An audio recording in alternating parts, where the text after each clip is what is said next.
먼저 영상을 보도록 하겠습니다.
자, 구호를 한번 외쳐볼까요? 지난주에도 잘 하셨죠? 제가 검정색이면 여러분은 또 파란색이라고 하시는 분 혹시 계실까 봐서, 제가 검정색이면 여러분은 녹색입니다. 자, 손을 올리시고, 한 사람이 주님께로, 아멘. 이 구호를 외치면서 지난 8박 10일 비행기에서 하루를 잤어요. 8박 10일 동안에 키르기스스탄에 하나님께서 역사하시는 놀라운 현장을 보고 왔어요. 기도해 주시는 모든 성도들께 감사합니다. 제가 키르기스스탄 발음하기도 힘든 국가예요. 그런데 그곳에 가봐야겠다라고 하는 생각을 가진 것은 바울선교회 본부장님께서 그곳에 목사 안수식이 있는데, 제가 이제 그 유라시아 권역의 이사, 담당하는 이사로 이렇게 지명이 됐어요. 그래서 그쪽을 위해서 더 기도하라는 이야기죠. 근데 그곳에 목사 안수식이 있으니까 목사님 가실 수 있겠습니까? 그래요. 그런데 여러 가지 비행기나 이런 여건상 갈 수 있는 상황이 아닌 것 같은 생각도 들었어요. 왜냐하면 주일을 한번 빠져야 되는 부담감이 있어요. 제가 지금까지 목회해 오면서 주일을 비워본 적이 없어요. 그런데 이번에 처음으로 주일 낮 예배를 비우게 됐어요. 그럼에도 불구하고 그곳에 가야겠다라고 결정한 이유는 그 땅이 모슬렘 국가예요. 마치 우리나라에 교회가 마을마다 이렇게 있는 것처럼 모스크 사원들이 곳곳에 다 있어요. 크고 작은 모스크 사원들이 있고, 그 비슈케크라고 하는 그 수도에 사우디아라비아에서 1년 국가 예산의 일정 부분을 떼어서 각 나라에다가 모스크를 지어준대요. 근데 거기에 엄청나게 큰 모스크가 있는데 5만 명이 들어가는 모스크예요. 그 라마단 기간이라고 해서 그들이 금식하는 기도 시간이 있어요. 기도 기간, 30일간의 기간을 정하는데, 그때는 낮에 해가 떠 있는 때는 음식을 먹지 않고 해가 질 때에만 음식을 먹어요. 근데 그 5만 명의 숫자에게 음식물을 다 무료로 공급할 정도로 시설이 다 갖춰진 그런 엄청난 크기의 모스크. 모슬렘들이 있는 그 땅에 가고 싶었어요. 왜냐하면 그 땅에 그곳에서 자란 사람이 목사가 되는 현장이었어요. 이동희 목사님 이런 말씀을 하셨어요. 모슬렘 국가에도 선교사가 한 사람을 전도하지 못해도 예수의 정신으로 예수의 사람으로 그곳에 사는 것이 선교다. 이 말은 무슨 말이냐면 모슬렘 국가에 복음 전하기가 그만큼 어렵다는 얘기. 그런데 그곳에서 자란 이 키르기스스탄의 한 사람이 예수님을 영접하고 목사가 되는 거예요. 그분을 목회자로 세우기까지 한 선교사님이 20년 동안 기도했어요.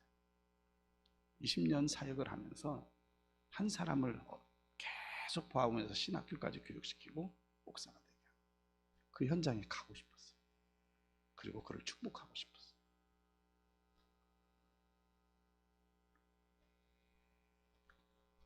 목사 안수식 날 제가 설교를 하고 여러분들이 축사도 하고 이렇게 하는데, 목사 안수를 받는 그 젊은 청년이, 그 젊은 사람이 눈물을 툭툭 흘리면서 눈물을 훔치는 그 모습을 보았고, 또 그 옆에 앉은 부인, 사모님도 눈물을 흘리는 모습. 모슬렘 국가에서 남자가 기독교인이 되어서 예수를 믿는 것도 힘든데 부인까지 같이 한 가족이 예수를 믿는다는 건 더 힘든 거예요. 근데 한 부부가 거기서 하나님의 종으로 부름받는 그 순간 눈물을 흘리는 그 모습은 감동이었습니다. 그러면서 저는 안수위원으로 같이 안수를 하면서 이런 마음을 했어요. 하나님, 오늘이 세워지는 이 목사님을 통해서 이 키르기스탄의 많은 영혼들이 주님께 돌아오기를 원합니다. 그리고 교회들이 약해요. 있긴 있어요. 근데 교회 간판이 없어요. 가정집에서 모이기도 하고요. 그냥 모여도 뭐 한 10명 모이면 많은 교회. 그러다 보니 목회자 생활비를 줄 수가 없어요. 키르기스탄에 바울 선교의 선교사님 3가정이 계셔요. 23년간 사역을 하셨던 선교사님은 은퇴를 하셨는데 고국으로 돌아오지 않았어요. 은퇴를 하셨는데 그곳에 다시 계속 살아요. 선교사님 한국에 돌아올 계획이 있습니까? 안 들어간대요. 어떻게 하시죠? 그곳에서 뼈를 묻겠대요. 남은 인생 그곳에 살다가 그곳에서 뼈를 묻겠다. 그 선교사님, 은퇴하신 선교사님이 공항 근처에 그 키르기스탄의 목회자 한 분, 그러니까 뭐 안수받지 않았는데 목회자 한 분이 사역을 하시는 그 자리에, 교회도 이렇게 상당히 다 다음 주에 좀 영상을 만들어서 보여드릴 건데, 그곳에 사역자가 생활이 안 되니까 러시아로 돈 벌어 가버렸어요. 그러니까 교인들이 목회자가 없으니까 이 선교사님이 그곳에 가서 예배를 인도해야 되는 상황. 생활이 안 되는 거예요. 목회자가 일정 부분 뭐 부유하게 아니더라도 살 수 있는 방법이 안 되는 나라. 그런데도 목사가 되겠다라고 하는 한 가정의 부르심에 마음껏 축복하고 싶은 마음이었어요. 참 힘든 그런 상황들이지만 우리나라도 복음이 처음 들어왔을 때에 그러한 사명감을 가진 많은 일대 목회자들이 있었잖아요. 말 그대로 부름받아 나서님은 어디든지 가오리다. 그 사명감 가지고 나아갔던 많은 일대 목회자들이 있었던 것처럼 그곳에도. 그런데 그런 모습 속에서 하나님의 역사가 일어나더라는 거죠. 오늘 이제 돌아오면서 오늘이 어린이 주일이어서 말씀을 이렇게 준비하는 생각 속에 어제 고속버스에서 비행기는 6시간 타고 왔는데요. 고속버스 인천공항에서 여기까지는 7시간 반 걸려서 왔어요. 명절 때보다 더 밀렸대요. 명절 때는 이렇게 분산이 되어지는데 어제는 분산도 안 되지고 그냥 길이 꽉 막혀 있었어요. 고속버스 안에 제 옆에 젊은 학생이 타고 있었어요. 여학생이 타고 있었는데 엄마가 계속 전화를 하는 거예요. 처음 엄마 나 배터리 없어. 전화하지 마. 내가 내려서 전화할게. 그러더라. 조금 이따 전화하고 조금 이따 전화하고 계속 전화가 오는 거예요. 그러니까 이제 그 상황에서 이제 이 학생이 엄마 전화하지 말라니까. 배터리 없다니까.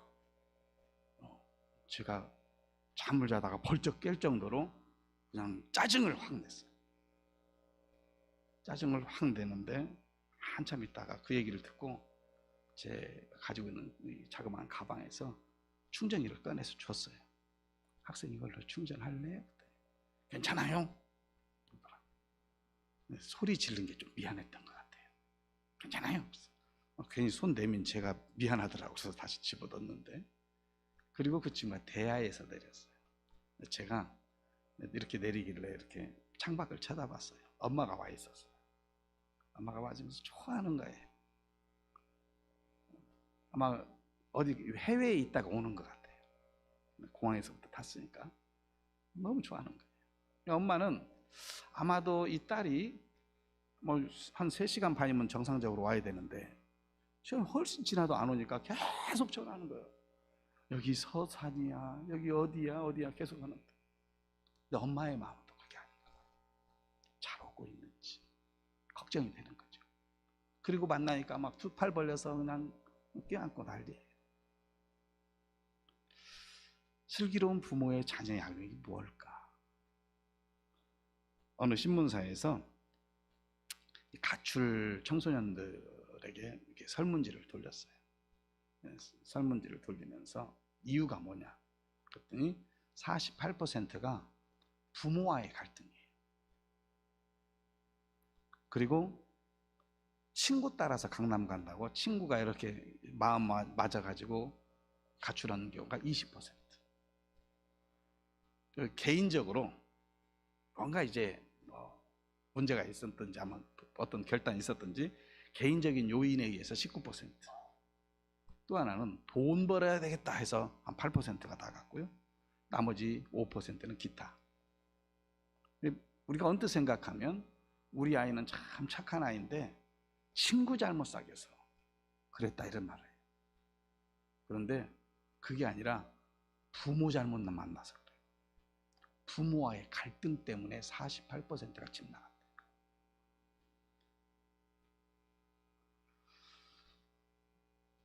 단순히 이것이 자녀들의 문제일까? 그렇게만 생각할 수 없을 것 같아요. 부모의 문제가 있다라고 하는 거죠. 책임을 다한다라고 하는 생각을 가지지만은 이 책임을 다한다는 것 때문에 자녀와 갈등을 빚는 경우들이 많더라고요.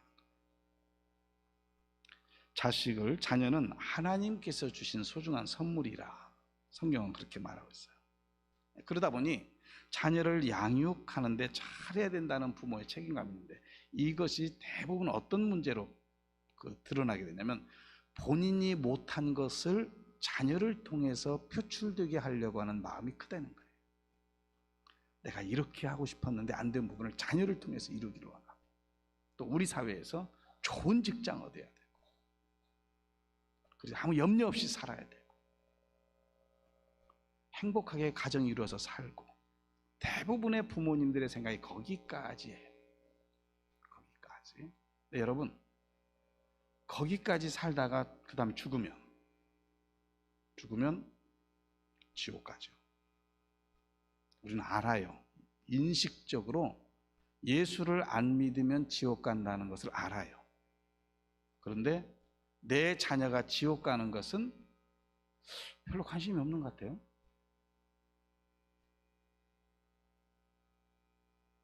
그냥 내 자녀는 이 땅에서 좋은 직장 가지고 평안하고 행복한 가정 이루고 그럼 살면 됐지.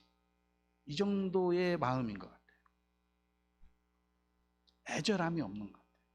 애절이라는 게 뭐예요? 창자를 끊는 마음이에요. 그런 마음이 있느냐. 소중한 자녀들이 하나님의 말씀으로 세워지기를 위하여 애절한 마음을 가지고 기도하는 우리 성도들이 되기를 주님의 이름으로 축복합니다. 슬기로운 부모가 되죠. 또 우리 성도 가운데는 우리 이미 할머니, 할아버지 세대는 애들 다 컸는데 요즘 내가 우리가 무슨 말 한다고 듣겠어? 여러분, 자녀가 말 안 들을 것 같으면 손자 손녀들을 잘 양육한다는 책임감을 가지세요. 잘 양육한다는 것은 말씀으로.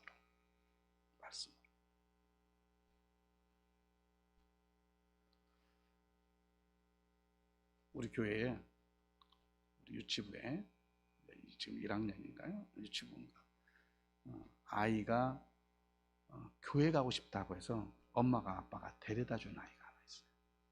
본인들은 안, 예전에 엄마는 좀 믿었었나 봐요. 네, 직장 생활로 인해서 교회 안 다니고 있었는데 아이가 교회 간다고 하니까 아이가 교회다 데려다 주고 그랬어요. 근데 지금은 그 엄마가 직장을 주일날 쉬고 안 쉬고 하는 그런 상황이 있다 보니까 직장을 쉬는 날이면 교회를 출석해요.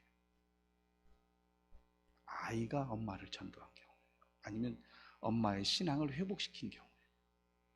여러분, 자녀들이 신앙생활하다가 지금 좀 소원해진 경우가 있다면 손자 손녀들을 잘 구슬리세요. 그래서 자녀들로 하여금, 손자 손녀들로 하여금 부모의 신앙이 회복될 수 있도록. 아멘.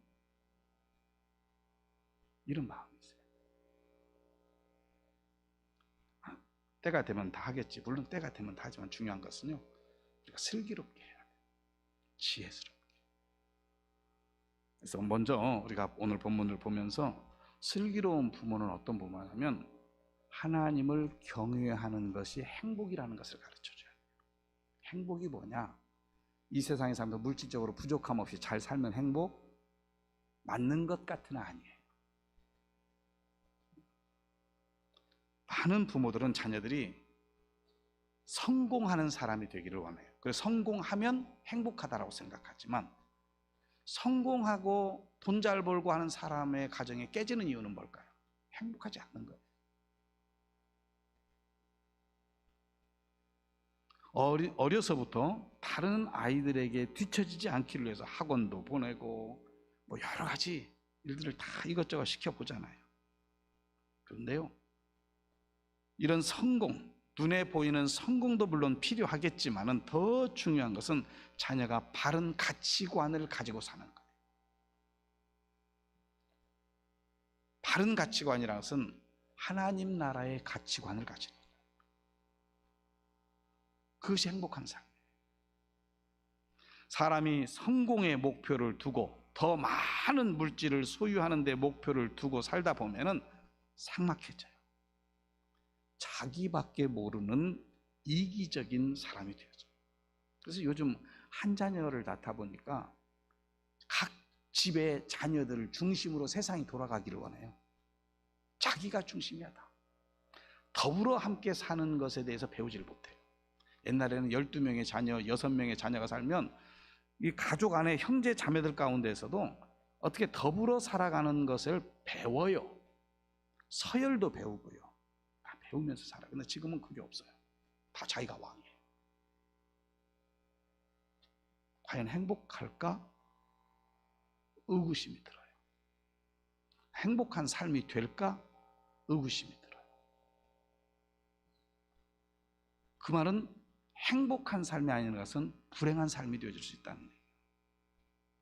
그래서 자녀들이 바른 가치관을, 하나님 나라의 가치관을 가지고 행복한 삶을 살기를 원한다면 하나님을 경외하는 것을 가르쳐야 돼요.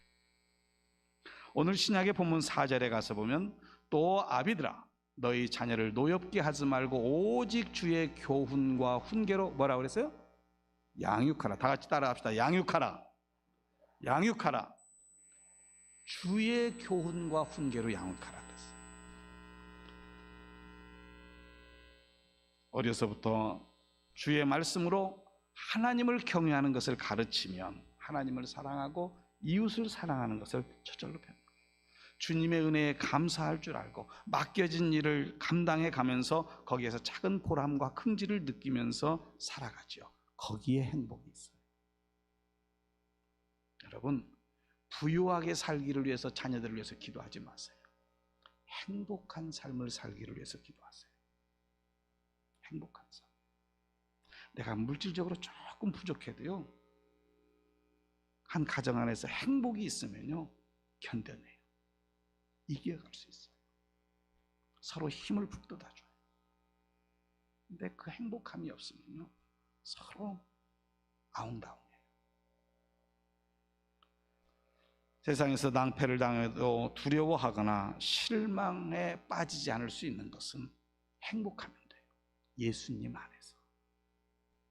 어떤 고난이 있다 할지라도 주님을 의지함으로 그 고난을 넘어갈 수 있어요.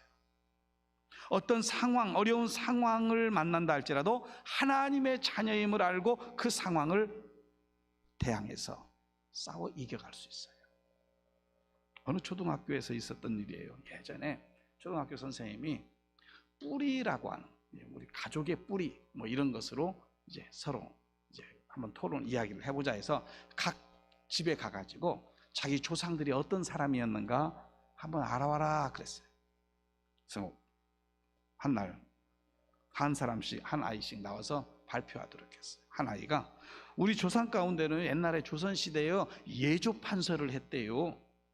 그리고 지금 우리 할아버지는요, 교장 선생님이었대요. 발표를 하고 들어갔어요. 또 한 아이가 나왔어요. 우리 아버지는요, 무역회사 사장이에요. 또 다른 아이가 나왔어요. 우리 아버지는요, 교수예요. 경제학 박사예요. 또 어떤 아이가 나왔어요. 우리 아버지는요, 성악가고요. 우리 어머니는요, 피아니스트예요. 다 한마디씩 하고 들어갔어요. 마지막에 한 아이가 나오는데 선생님이 깜짝 놀랐어요. 깜짝 놀랐어요. 아, 이거 괜히 이런 시간 만들었나? 하고 마음이 좀 무거워지기 시작했어요. 왜냐하면 그 아이는 고아원에서 사는 아이였어요. 근데 이 아이가 뚜벅뚜벅 나오는 거예요.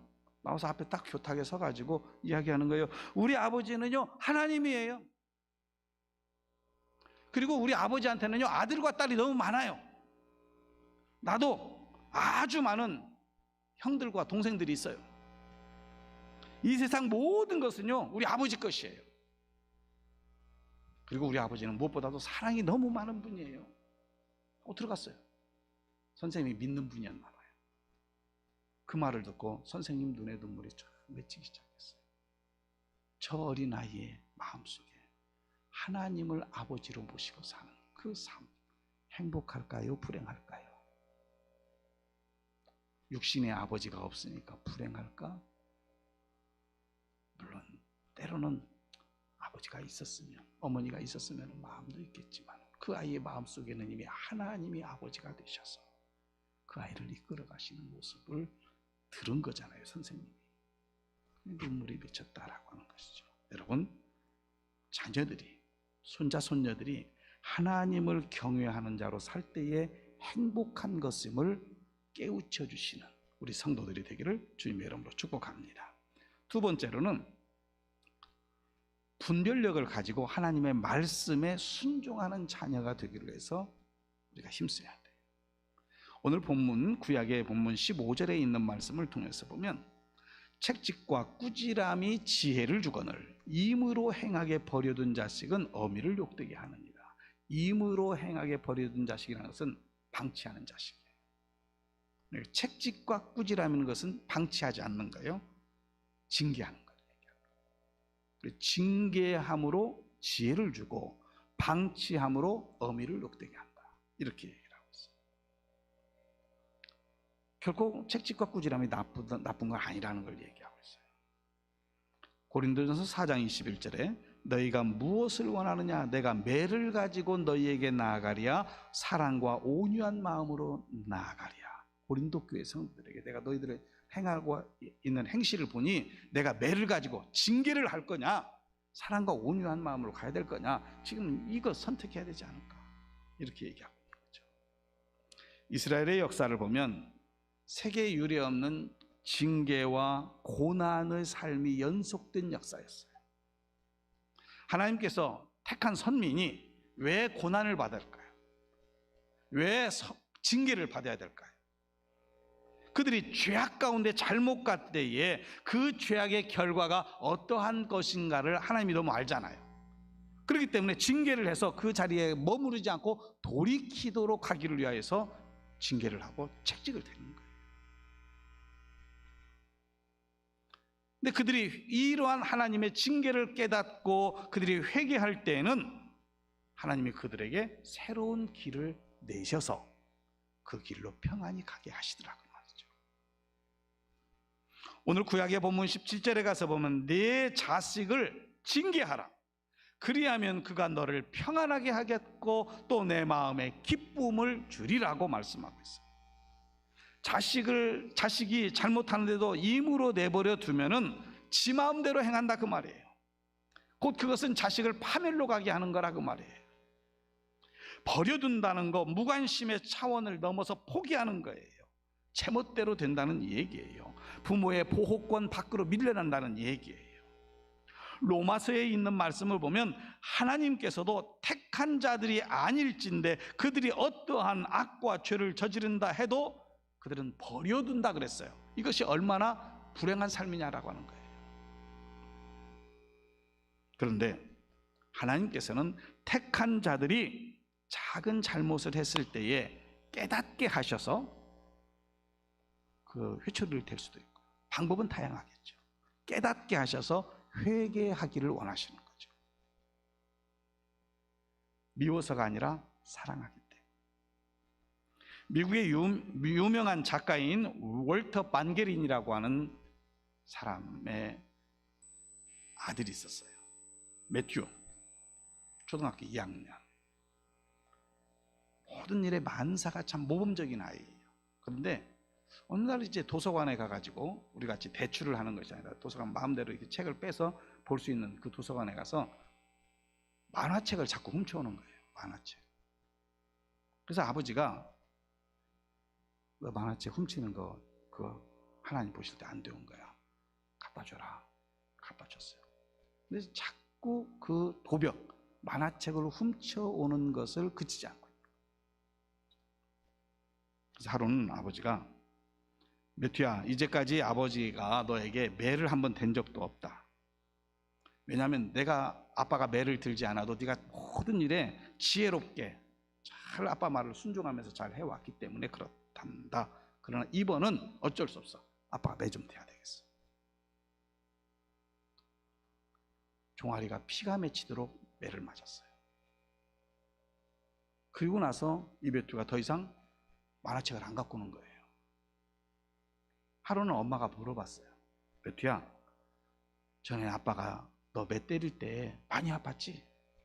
그러니까 이 매튜가 뭐라고 말하냐면, 아니 엄마 나 하나도 안 아팠어요. 매를 맞는 것은 하나도 안 아팠는데 내 손등 위에 떨어지는 아빠의 눈물이 나를 아프게 했다고 했어요. 내 손에. 그러니까 아빠가 그냥 때린 게 아니라 울면서, 때려야 될 수밖에 없는 그 상황에 울면서 아이에게 종아리를 때린 것 같아요. 요즘 우리는 인권이 아주 신장된 나라에 살고 있어요. 아이들에게 어떤 회초리도 대지 못해요. 그랬다가는 큰일 납니다. 우리 이제 아이들을 교육하는 기관들, 어린이집, 유치원, 학생들, 초등학교, 중학교, 고등학교, 이 교육기관, 그 복지시설, 어린아이들이 있는 그 복지시설은 그 종사자들이 아이들의 신체 상태를 잘 살펴야 돼요. 법적으로 그래요. 그래서 만약에 신체에 어떤 멍이 들었다든지 어떤 회초리를 가한 흔적이 있으면 경찰에 신고해야 돼요. 신고 의무 제도가 생겼어요. 그래서 절대 손을 대면 안 돼요. 인권이 성장된 나라이기 때문에 그래요. 성경적으로는 조금 맞지 않아요. 초다를 금하지 말아라 그랬어요. 여기에 우리의 중요한 것은 뭐냐면 부모의 분노로 인한 회초리가 돼서는 안 된다는 거죠. 부모의 어떤 성취욕을 위한 회초리가 돼서는 안 된다는 거죠. 아이가 동의해야 돼요. 동의함 가운데서 눈물을 흘리며 회초리를 대는 것을 얘기하는 거죠. 하나님의 말씀을 따라 사는 것이 때로 어리석은 것 같이 보이지만은 유익한 길로 가는 줄로 믿으시길 바랍니다. 슬기로운 부모는 분별력을 가지고 모든 자녀들이 하나님의 말씀에 순종하는 자녀로 서기를 원하는 마음이에요. 오늘 우리 모든 성도들이 분별력으로 자녀 손들이 하나님의 말씀 앞에 서기를 위해서 기도하는 우리 모든 성도들이 되기를 주님의 이름으로 축복합니다. 세 번째로는 슬기로운 부모는 비전을 가진 자녀로 양육하는 거예요. 비전이에요. 오늘 구약의 18절에 있는 말씀을 보면 한번 다 같이 한번 따라서 읽을까요? 다 같이 시작. 묵시가 없으면 백성이 방자히 행하거니와 율법을 지키는 자는 복이 있느니라. 아멘. 묵시가 없으며, 이 말은 영어의 킹 제임스 버전이 있어요. 영국에서 만든 책인데 조금 보수적으로 번역이 된 책이에요. 번역이 되는 영어로 번역된 책인데, 이 킹 제임스 버전에서는 이 묵시를 비전이라고 번역을 했어요. 비전. 성경과 선지자들을 통해서 계시된 비전을 보는 거예요. 요엘 선지자는 요엘 2장 18절에서 젊은이들은 비전을 볼 것이라고 그랬어요. 비전이 없으면은 내가 젊으나 늙으나 죽은 거나 똑같은 거예요. 비전이 있어야 돼요. 그래서 세상에는 세 종류의 인생이 있답니다. 첫 번째는 생존을 위해서 살아가는 사람. 생존 지향적인 삶을 살면 먹고 마시고 오늘 한 하루를 만족하면서 사는 거예요. 방글라데시가 세계 행복지수 1위라고 해요. 행복지수. 근데 이 행복지수 1위인 것은 뭐냐면 오늘 먹을 거 있으면 그냥 행복해. 그냥. 다른 거 다 필요 없어. 오늘 한 끼 먹을 수 있는 것, 오늘 하루를 먹고 하루를 살아가면 그게 행복한 거예요. 그러다 보니 행복지수가 높아요. 여러분, 하루에 3끼만 먹고 살으려고 하면 행복하겠어요? 우리나라 분들은 행복하지 못할 거예요. 이미 우리는 먹고 사는 데에는 염려가 없어요. 그러니까 뭐 또 누려야 돼. 이것도 누려야 되고 저것도 누려야 되고, 그걸 누리지 못하면 행복하지 못하다고 생각해요. 그래서 행복지수가 차이가 나는 거예요. 이렇게 생존을 위해서 살면 목적도 없고 목표도 세우지 않아요. 삶을 어떻게 개발하기 위해서 노력도 하지 않아요. 그냥 사는 거예요. 두 번째는 성공을 위해서 사는 사람들이에요. 이 성공 지향적인 삶을 사는 사람들은 무엇이든지 남보다 잘해야 돼요. 그래야 만족감이 있어요. 생존 외에 다른 것에는 의미를 두지 않는 이 생존을 위해서 사는 사람과는 차별이 있는 거죠. 남에게 뒤처졌다 생각되면 실패한 사람. 남에게 뒤처지는 것은 죽음보다도 못할 일이에요. 그러다 보니 늘 쫓기는 삶을 살아요. 어느 목표까지 이룬 것 같지만 또다시 나를 넘어서는 사람이 있기 때문에 또 달려가야 돼요. 행복할까요? 절대 행복하지 못해요. 늘 비교하면서 우월의식 속에 있어야만이 행복한 사람. 진정한 행복과는 거리가 먼 사람의 모습이죠. 그럼 세 번째는 어떤 사람이냐? 비전을 위해서 사는 사람. 하나님께서 주신 비전을 가지고 살아가요. 그래서 어디서 무엇을 하든지 자기의 삶을 지탱하는 힘이 나와 함께 하신다는 사실을 믿고 가는 거예요. 이런 사람의 일은 내가 어떤 종류의 일을 하느냐, 여기에 크게 관여치 않아요. 그것보다는 내가 하나님의 비전에 맞추어서 가고 있는가, 여기에 초점을 맞추는 거예요. 사상이나 풍조나 비난이나 조롱이나 박해, 이런 것은 별로 관심이 없어요. 키르기스스탄에 목회자를 양성했던 그 선교사님은 20여 년 전에 그곳에 갔어요. 대학교 때 주님을 만났어요. 그 전에는 인생이 무엇인가 고뇌가 많아가지고 고등학교 때는 술도 마시고 막 그렇게 방탕하게 살았대요. 대학교 때 주님을 만난 거예요. 잘 알지도 못하는데 주님을 만난 다음에 갑자기 그 주님을 만난 기쁨과 감격이 너무 커서 나도 다른 데로 복음 전하러 가야겠다고 생각했대요. 선교가 뭔지도 모르는 거예요. 그리고 그는 그 사명감 가지고 사람이 안 가는 곳으로 가고 싶었대요. 그래서 키르기스탄의 수도에서 두 번째 큰 도시 오시라고 하는 곳으로 갔어요. 그래서 조금 뭔가 했는데 그것도 아닌 것 같아요. 거기도 한인 선교사들이 있어요. 그래서 또 옮겼어요. 저쪽 밑으로 더 한국 사람이 거의 없는 곳으로. 근데 거기도 외국 선교사가 있었대요. 근데 거기서 사역을 태권도 7단이신데 사역을 하다가 막 엄청난 핍박을 받으니까 다시 오시로 오기는 그러고 그 중간 지점에 이렇게 왔다 갔다 하다 보니까는 중간 지점에 마을이 있어요. 그래서 이곳에서 정착해야 되겠다. 한국 사람 하나도 없는 곳에 그곳에 가시죠. 비전을 위해서 사는 사람은요, 한국 사람이 있느냐 없느냐 중요하지 않아요. 내가 하나님의 일을 행할 수 있느냐, 이렇게 보는 거죠. 내 앞에 어떤 장애물이 있는가, 이거 두려워하지 않아요.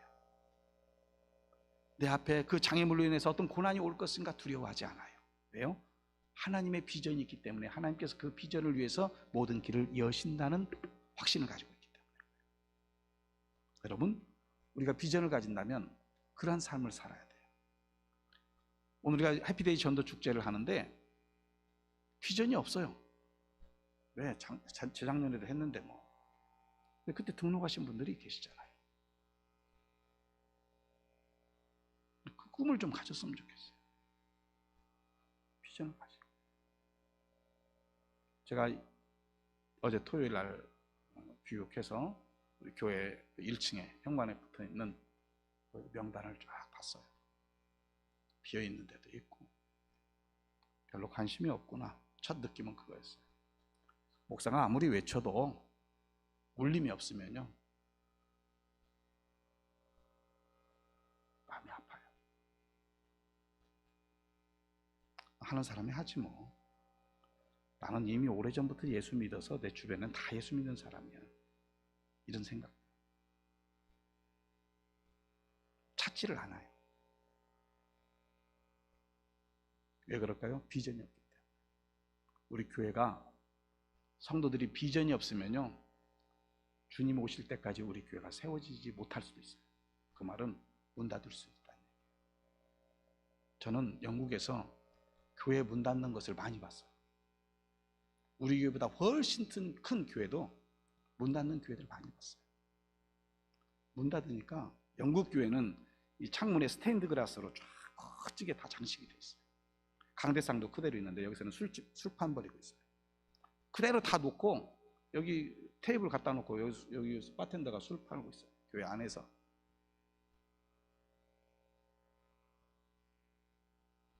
비전이 없으면 우리 교회도 그렇게 될 거예요.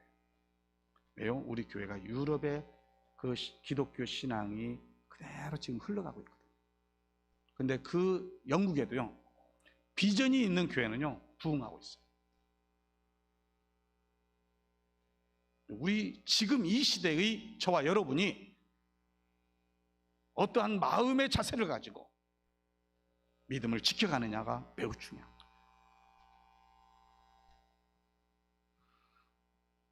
비전이 있는 사람은 어디로 가든지 무엇을 하든지 하나님께서 나를 통해 행하고자 하시는 일을 보는 사람인데, 오늘 이 시간 우리 교회 여러분들을 향해서 하나님이 주시는 비전을 가지고 살아가기를 원하십니다.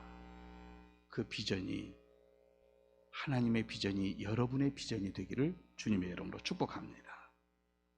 주님 오실 때까지 우리 이리동국교회가 든든히 세워져야 되잖아요.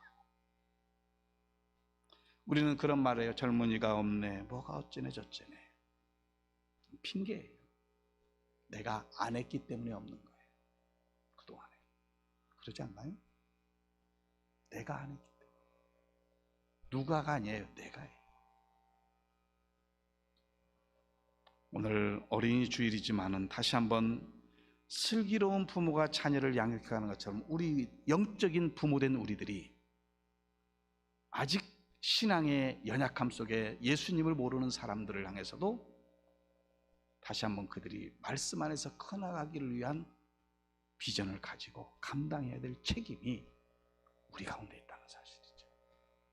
이 사실을 다시 한번, 육신적인 자녀들의 양육뿐만 아니라 영적인 자녀들의 양육을 위해서, 구원받지 못한 자들이 예수님의 그 구원의 소식을 듣기를 위해서 힘쓸 수 있는, 비전을 가질 수 있는 우리 성도들이 되어서 하나님이 기뻐하시면 나의 삶에도 형통케 되는 은혜가 있을 줄로 믿습니다. 이 놀라운 축복이 우리 모든 성도 가운데 있기를 주님의 이름으로 축원합니다. 기도합니다. 살아계신 하나님, 어린이 주일, 청소년 주일로 자녀들의 양육에 대해서 묵상해 보았습니다. 그러나 오늘 우리의 가정의 자녀, 손들의 양육뿐만 아니라 이 시대의 우리 교회가 영적으로 성숙된 예수 그리스도의 십자가의 은혜 안에 있는 성도들이 아직 미숙한 자들, 모르는 자들을 양육해야 될 책임이 있음을 알게 하시고 영적 부모된 자의 모습으로 서기를 원합니다. 그리고 그 각 가정에도 바로 이와 같이 하나님을 경외하는 자녀들로, 말씀에 순종하는 자녀들로, 비전을 가진 자녀들로 양육이 되어서 저들이 행복한 삶을 이루며 살아가는 모든 주의 자녀들 되도록 성령님 함께하여 주시옵소서. 거룩하신 예수님의 이름으로 기도드립니다. 아멘.